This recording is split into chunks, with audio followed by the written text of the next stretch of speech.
Hello students, आज की इस वीडियो के अंदर हम atomic and ionic radii of lanthanoids के बारे में बात करेंगे। जो साइज है उसके ऊपर किस तरीके से अफेक्ट पड़ता है जो रेडियाई है इसका। तो देखिए लैंथेनॉइड्स से the regular decrease in the atomic and ionic radii of lanthanoids with increasing atomic number is known as lanthanoid contraction. यानी जैसे जैसे लेफ़्ट टू राइट हम मूव करेंगे लैंथेनॉइड सीरीज़ के अंदर, तो जैसे जैसे इस साइड मूव करेंगे वैसे वैसे इनका एटॉमिक नंबर इंक्रीज़ होता जाएगा। तो जो आयोनिक रेडियाई है उसके अंदर भी रेगुलर डिक्रीजमेंट शो होगा, क्योंकि लेफ़्ट टू राइट जब भी हम मूव करते हैं तो एटॉमिक रेडियाई हमेशा डिक्रीज़ होती है, तो इसके अंदर भी क्या होगा, डिक्रीमेंट देखने को मिलेगा। With increasing atomic number there is a progressive decrease in the atomic as well as ionic radii. यही बात इसने यहाँ पे बता दी कि जैसे जैसे एटॉमिक नंबर इंक्रीज होगा वैसे वैसे जो प्रोग्रेसिवली डिक्रीज एटॉमिक हो चाहे फिर आयोनिक रेडियाई हो उसके अंदर शो होगा of trivalent ion from La3 positive to Lu3 positive. यानी लैंथेनम 3 पॉजिटिव से ल्यूटेटियम 3 पॉजिटिव की साइड जब मूव करेंगे, चाहे आयनिक फॉर्म के अंदर प्रेजेंट हो ये चाहे नॉर्मल फॉर्म में प्रेजेंट हो, जो एटॉमिक रेडियाई है वो हमेशा डिक्रीज होगी। ठीक है, तो इसके अंदर जो रेगुलर ये डिक्रीमेंट शो करता है, इसमें एक फैक्टर काम करता है जिसे हम कहते हैं lanthanoid contraction. Cause of lanthanoid contraction क्या होता है, जो साइज डिक्रीज हो रहा है उसे लैंथेनॉइड कॉन्ट्रैक्शन के नाम से जाना जाता है। When we move along lanthanoid series, जब भी हम लैंथेनॉइड सीरीज के अंदर मूव करते हैं, as the new electrons is added into F sub shell, तो इसके जो लास्ट इलेक्ट्रॉन होते हैं वो एफ सब शेल के अंदर जाएंगे, एफ सब शेल के अंदर नए इलेक्ट्रॉन ऐड होते रहेंगे। लेकिन एफ सब शेल की शेप इस तरीके की होती है कि ये इम्परफेक्ट शील्डिंग शो करती है, जो न्यूक्लियस है उसे पूरी तरीके से अच्छे से कवर अप नहीं कर पाती, जो इसकी शील्डिंग इफेक्ट है वो बहुत ही ज़्यादा पुअर रहता है। और इस पुअर शील्डिंग इफेक्ट की वजह से it is unable to counter balance the effect of increase nuclear charge. तो जो न्यूक्लियर चार्ज इंक्रीज होता है उसको ये काउंटर बैलेंस नहीं कर पाता। ठीक है, क्योंकि इसकी शेप कैसी है, इम्परफेक्ट टाइप की है, और शील्डिंग भी कैसी है, इम्परफेक्ट शील्डिंग है, प्रॉपर तरीके से शील्ड नहीं कर पा रहा है। तो जो साइज़ होता है, क्योंकि अब न्यूक्लियस को तो न्यूक्लियर चार्ज को तो काउंटर बैलेंस कर ही नहीं पा रहा है इम्परफेक्ट शील्डिंग की वजह से, तो न्यूक्लियस आउटरमोस्ट शेल तक अपनी जो अट्रैक्शन पावर उसे भेज सकता है, तो ईजिली टाइटली बाउंड करके रखेगा जो इलेक्ट्रॉन्स हैं उन्हें, तो जो कॉन्ट्रैक्शन है वो इजीली शो होगा, यानी साइज जो है वो डिक्रीज हो जाएगा। Decrease in atomic radii for 14 elements, जो 14 एलिमेंट हैं लैंथेनॉइड्स के अंदर, उनके अंदर एटॉमिक रेडियाई जो है इस कॉन्ट्रैक्शन की वजह से डिक्रीज होती चली जाती है। लेकिन ये भी एक इंटरेस्टिंग बात है कि इन 14 एलिमेंट के बीच में सिर्फ 11 पिकोमीटर का ही डिक्रीमेंट शो होता है। जो स्टार्टिंग एलिमेंट होता है उसकी रेडियाई 183 पिकोमीटर रहती है और लास्ट एलिमेंट की 172 पिकोमीटर पे रह जाती है। यानी एलिमेंट ज़्यादा है और जो रेडियाई के अंदर डिक्रीज है वो कम शो होता है। इसका मतलब है लिटिल स्लाइट कॉन्ट्रैक्शन रहता है इसके अंदर, लेकिन फिर भी डिक्रीमेंट तो हो ही रहा है, डिक्रीज तो हो ही रहा है साइज। तो ये होता है कॉज ऑफ लैंथेनॉइड कॉन्ट्रैक्शन। अब देखिए इसमें consequences of lanthanoid contraction, consequences क्या क्या हैं इसके। तो फर्स्ट है difficulty in separation of lanthanoids, क्योंकि जो चेंज है आयोनिक रेडियाई के अंदर वो बहुत ही ज़्यादा स्मॉल रहता है, और इस वजह से इनकी जो केमिकल प्रॉपर्टी है वो भी लगभग सिमिलर सी रहती है, उनके अंदर भी ज़्यादा चेंजमेंट नहीं आता।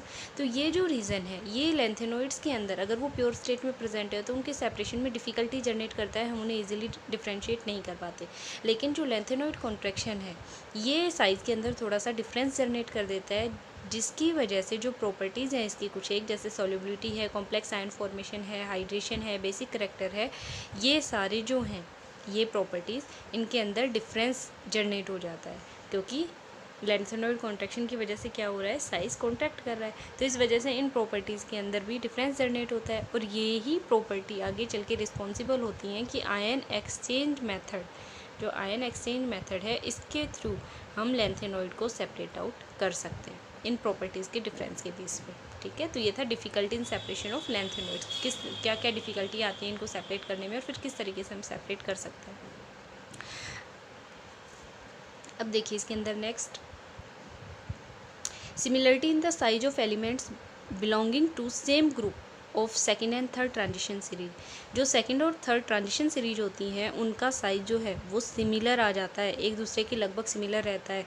ऐसी सिमिलरिटीज़ किस वजह से जनरेट होती है इनके अंदर, हालांकि ये डी ब्लॉक एलिमेंट का है, लेकिन आपको पता है कि यहाँ पे जो थर्ड सीरीज होती है ट्रांजिशन एलिमेंट की, वहाँ पे लैंथेनॉइड्स जो हैं शुरू हो जाते हैं। ठीक है, यहाँ पे 57 के बाद डायरेक्ट 72 लिखा हुआ है मैंने, ये कुछ एक एलिमेंट लिखे हैं। जैसे इटेरियम है, इसका 180 पिकोमीटर है। इस साइड जब हम मूव करेंगे तो एटॉमिक साइज़ क्या होगा, डिक्रीज होता जाएगा, लेकिन डाउन द ग्रुप जब मूव करेंगे तो एटॉमिक साइज़ इंक्रीज होना चाहिए। तो फर्स्ट जो एलिमेंट है इटेरियम और लेंथेनम, इसके अंदर देखो 180 पिकोमीटर और इसका कितना है 187 पिकोमीटर है जो इनका साइज़ है। लेकिन जैसे ही जिरकोनियम पे मूव किया तो 160 पिकोमीटर रह गया, और थर्ड सीरीज़ के अंदर इसके नीचे आता है हाफनियम और इसका कितना है 159 पिकोमीटर। तो दोनों का लगभग कंपेरेबल आ गया, जबकि होना क्या चाहिए था कि इसका साइज़ बढ़ना चाहिए था डाउन द ग्रुप जब हम मूव कर रहे हैं, लेकिन इसका साइज़ बढ़ता नहीं है बल्कि क्या होता है डिक्रीज़ हो जाता है। किस वजह से, ड्यू टू लेंथेनॉइड कॉन्ट्रैक्शन। इसी तरीके से नियोबियम का 146 पिकोमीटर है और टेंटालम का भी कितना है 146 पिकोमीटर। दोनों का सिमिलर आ गया ना, साइज़ बढ़ा नहीं, डाउन द ग्रुप तो साइज़ हमेशा इंक्रीज़ होता है लेकिन इंक्रीज़ नहीं हो रहा है। तो ये क्या रीज़न है इसके पीछे कि थर्ड जो ट्रांजिशन सीरीज होती है इसके अंदर लेंथेनॉइड कॉन्ट्रैक्शन जनरेट हो जाता है जो इसके साइज़ के डिक्रीज़ करने के पीछे रिस्पॉन्सिबल होता है। इसी वजह से जो रेडियाई होती है वो जिरकोनियम की नियरली इक्वल टू या फिर इक्वल टू किसके रहती है, हाफनियम की रेडियस के। और इसी तरीके से नियोबियम का जो साइज होता है वो नियरली इक्वल टू रहता है टेंटालम के साइज़ के। और यहाँ पर ये जो रिजल्ट हैं ये लिख के दिखाए हुए भी हैं। ठीक है, अब इसमें देखिए जो थर्ड कॉन्सिक्वेंस है, effect on the basic strength of hydroxide. जो हाइड्रोक्साइड बेसिक स्ट्रेंथ है हाइड्रोक्साइड्स की, लेंथेनम जो लेंथेनॉइड्स हैं इनके अंदर, इन पे क्या इफेक्ट पड़ता है।